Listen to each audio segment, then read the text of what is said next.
حقیقت سامنے آ کر کہانی چھین لیتی ہے، خطا انسانوں کی آنکھوں کی پانی چھین لیتی ہے، خطا انسانوں کی آنکھوں کی پانی چھین لیتی ہے، بری صحبت سے بچنے کی ہمیشہ فکر کر پیارے، اس سے بری صحبت سے بچنے کی ہمیشہ فکر کر پیارے، یہ اکثر نوجوانوں کی جوانی چھین لیتی ہے، سبحان اللہ، یہ اکثر نوجوانوں کی جوانی چھین لیتی ہے۔ اگر آپ کو نوجوان بننا ہے تو کیسے نوجوان بننا ہے؟ جیسے نوجوان بننا جیسے کہ مولا علی نوجوان تھے، ایسے نوجوان بنے جیسے بلال حبشی نوجوان تھے، ایسے نوجوان بنے۔ جو وہ نوجوان کیسے بنے گا؟ جس کے دل میں عشق رسول ہوگا، جس کا دل عشق رسول سے چور ہوگا، وہ نوجوان ایک دم خوبصورت بنے گا، وہ نوجوان نمازی بنے گا، وہ نوجوان قرآن مقدس کا تلاوت کرنے والا بنے گا، اور جس کے دل میں رسول پاک صلی اللہ تعالی علیہ وسلم کی محبت نہیں ہوگی، وہ تو بدگمانیاں کرتا ہوا پھرے گا، وہ تو بری صحبت والوں کے ساتھ پھرے گا۔ حضرات محترم، اگر تمہارے دلوں کے اندر اللہ اس کے رسول کی سچی محبت ہوگی، تم اپنے مسجدوں کو آباد کرو گے، گانوں سے پرہیز کرو گے، گناہوں سے پرہیز کرو گے، جتنے بھی گناہ ہیں ان تمام گناہوں سے بچو گے۔ حضرات محترم، آج انسان جو آتا ہے یہ سمجھتا ہے ہم دنیا میں آئے ہیں، بس ساری زندگی جو ہے وہ دنیا میں بسر کر لیں گے، ساری عیاشی جو ہے دنیا میں ہی کر لیں گے، ساری لوٹ مار جو ہے دنیا کے اندر ہی کر لیں گے۔ لیکن یاد رکھو یہ تم تمام چیزیں جو کر رہے ہو واقعی تم اپنے جسم کے، اپنے دماغ کے، اپنے دل کے مالک ہو، لیکن اس پر قبضہ کسی اور کا ہے، اس پر قبضہ خدا پاک کا ہے۔ دنیا کے اندر آ کر کے اگر تم گناہ کرتے ہو تو اس کا بدلہ تم سے میدان محشر میں لیا جائے گا، اس سے تمہارے پاس سوال و جواب کیے جائیں گے۔ اس لیے میں نوجوانوں سے گزارش کروں گا، یہاں جتنے لوگ بیٹھے ہوئے ہیں ان تمام لوگوں سے گزارش کروں گا، جو زندگی حضرت ابو بکر صدیق نے گزاری تھی اس زندگی کو اپناؤ، وہ زندگی گزارو جو حضرت عمر فاروق اعظم نے گزارا تھا، وہ زندگی گزارو جو حضرت عثمان غنی نے گزارا تھا، وہ زندگی اپناؤ جو حضرت مولا علی نے گزارا تھا، وہ زندگی اپناؤ جو حضرت امام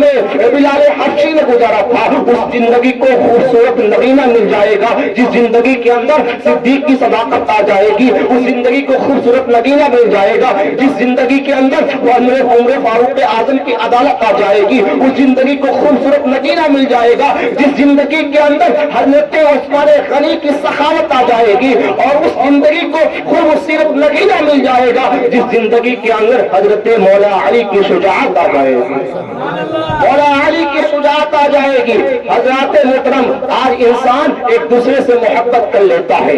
میاں بیوی سے محبت ہوتی ہے، یہ جائز محبت ہے، لیکن ناجائز تعلقات کر کے پھر راتوں رات روتا ہے۔ اگر واقعی تو سچا محبت کرتا ہے تو مدینے والے سے تو دل لگا لیتا، تیرا بیڑا دنیا کے اندر بھی پار ہو جاتا اور میدان محشر میں تیرا بیڑا پیار ہو جاتا۔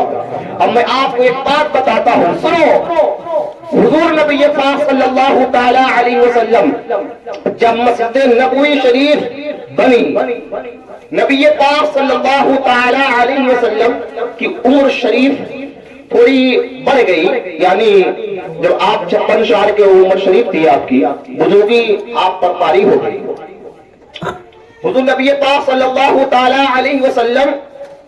اور نبی پاک صلی اللہ تعالی علیہ وسلم جہاں آپ مسجد نبوی شریف میں خطبہ دیتے تھے، وہاں پر جب صحابہ کرام کی جمع گفیر بڑھ گئی اور صحابہ جو تھے نبی پاک صلی اللہ تعالی علیہ وسلم کا دیدار نہیں کر پاتے تھے، تو صحابہ نے کہا یا رسول اللہ صلی اللہ تعالی علیہ وسلم، آپ کھڑے ہو کر کے خطبہ زیادہ دیر تک کے جمعہ کے دن نہیں دے پاتے ہیں۔ تو صحابہ نے یہ مشورہ کیا یا رسول اللہ، یہاں پر جتنے صحابی رسول آتے ہیں سارے کے سارے صحابی رسول آ کر کے آپ کا دیدار کرنا چاہتے ہیں اور آپ کے دیدار سے مشرف ہونا چاہتے ہیں۔ اب صحابہ نے ایک کھجور کی لکڑی کو لایا اور نبی پاک صلی اللہ تعالی علیہ وسلم کو منبر رسول بنا دیا، اور جب مسجد نبی شریف تیار کی گئی تو اس لکڑی کو، اس منبر کو ہٹا کر کے مسجد کے ایک کونے میں رکھ دیا گیا۔ اب یہاں سے دیکھو کہ اللہ تبارک و تعالی نے اپنے حبیب رحمت عالم صلی اللہ تعالی علیہ وسلم، صرف ہم یہ سمجھتے ہیں کہ وہ ہمارے آقا ہے، کیونکہ ہمارے پاس دل بھی ہے، دماغ بھی ہے، جان بھی ہے، اور اشرف المخلوقات ہے، لیکن یہ مت سمجھو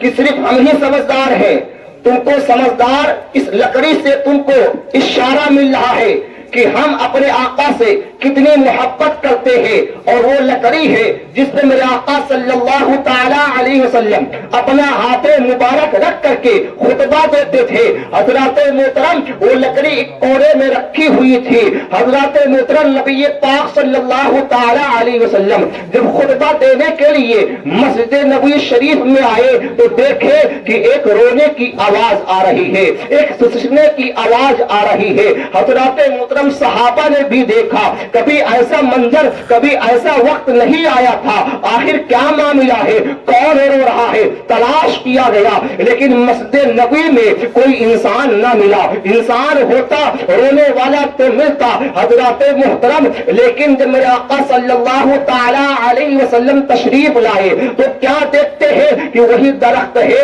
وہی کھجور کی لکڑی ہے جو رو رہی ہے، اور ایسی سسک کر رو رہی ہے جس سے صحابہ کرام بھی رو رہے ہیں، ان کا دل بھی رس رہا ہے، اسی لکڑی کے ساتھ رو رہے ہیں۔ نبی پاک صلی اللہ تعالی علیہ وسلم نے اس لکڑی کو اپنے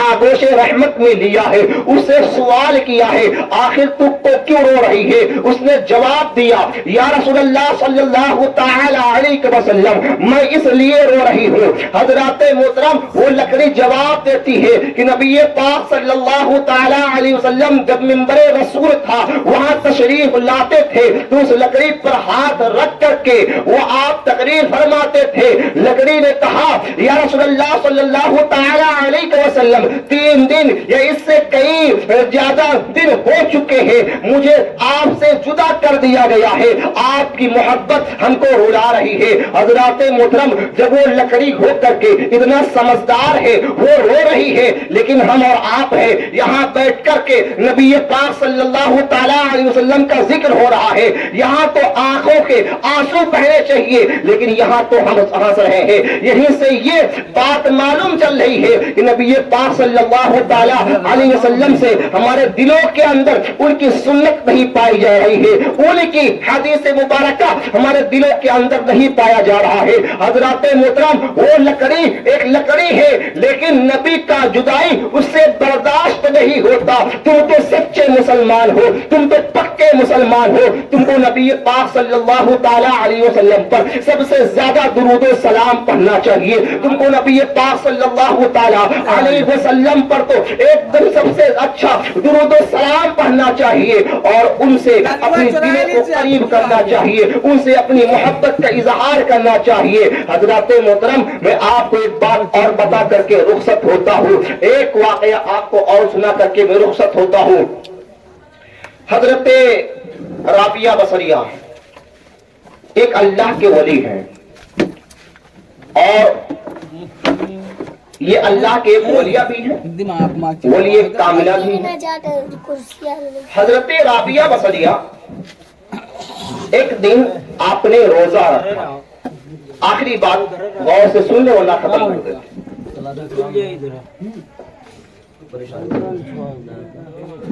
کوئی واقعات میں بولا آخری بات بتا کے ختم کر دوں، ہاں بولا ورنہ اگر دقت ہی ہے تو ختم کر دیتے۔ بولو 20-30 منٹ آ گیا، 20 منٹ نہیں بولنا، میں ایک ہی واقعہ کا بات لیا اور ختم کر دوں گا۔ درود پاک پڑھے صلی اللہ علیہ نبی صلی اللہ علیہ وسلم علیہ یا رسول اللہ صلی اللہ تعالی علیہ وسلم۔ حضرت رابعہ بصریہ یہ اللہ کے ایک ولیہ ہیں، اور یہ ایک عورت، پاکیزہ عورت۔ اب اللہ نے ان کو کتنا بڑا مقام و مرتبہ دیا۔ ایک دن آپ روزہ رکھتی، آپ نے روزہ رکھا، آپ کے پاس کھانے کی کوئی سامان مہیا نہیں تھی،